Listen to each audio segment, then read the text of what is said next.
আগের দিনের বেঁচে যাওয়া বাসি ডালটা দিয়ে কি করব ভাবতে ভাবতে বানিয়ে ফেললাম পরোটা।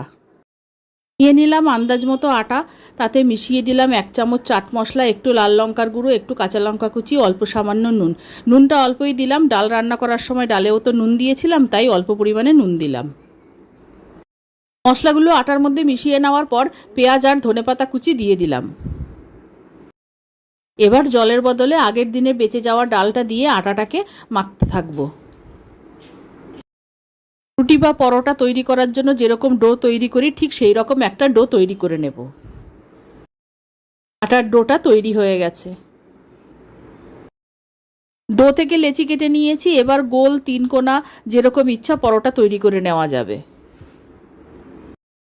আমি পরোটাগুলো 3 কোনা করেই বেলে নিয়েছি, তোমরা তোমাদের পছন্দ মতো বেলে নেবে। সব পরোটাগুলো বেলা হয়ে গেছে। প্যান গরম করে প্রথমে পরোটাগুলো এপিট ওপিট সেঁকে নেব, তারপর তেল দিয়ে ভাজবো।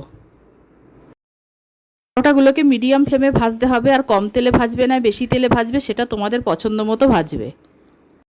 সব পরোটাগুলোকে এপিট ওপিট করে ভালো করে ভেজে নিচ্ছি।